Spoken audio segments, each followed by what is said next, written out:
தோசைக்கு சாம்பார் சாப்பிட்லாம், விதவிதமாக சட்னி சாப்பிட்லாம். இது சாப்பிட்டு பாருங்கள், கண்டிப்பாக நல்லாயிருக்கும். பச்சை பயிறு நைட்டே ஊற வச்சுட்டு காலையில் ஒரு சின்ன குக்கரில் ஆட் பண்ணிக்கோங்க. அது கூட 1.5 கப் தண்ணி ஆட் பண்ணிக்கோங்க ஃபார் 1 கப்பு பச்சை பயிறு.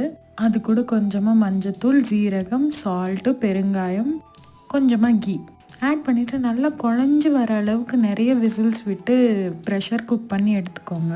இது கூட காம்பினேஷனுக்கு கார சட்னி கொஞ்சமாக ஆட் பண்ணிக்கோங்க. அது ரொம்பவே நல்லாயிருக்கும். அதுவுமே செய்கிறது ரொம்ப சிம்பிள். 2 மினிட்ஸில் நான் செஞ்சுருவேன். அது எப்படின்னு பார்க்கலாம். ஒரு மிக்சர் ஜாரில் ஒரே ஒரு தக்காளி, 2 காஞ்ச மிளகா, அதுக்கப்புறமா பூண்டு, உப்பு இது எல்லாத்தையும் போட்டு நல்லா கிரைண்ட் பண்ணிவிட்டு சிம்பிளாக தாளிப்பு ஆட் பண்ணிக்கோங்க. லைக் எண்ணெய் ஊற்றி கடுகு போட்டு ஆட் பண்ணிக்கோங்க.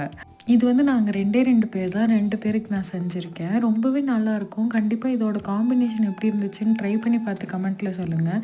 தோசை ஊற்றியாச்சு, நல்லா ப்ரெஷர் குக் பண்ண தாலுமே ரெடி ஆகிடுச்சு. 2ஓட காம்பினேஷன் பக்கா.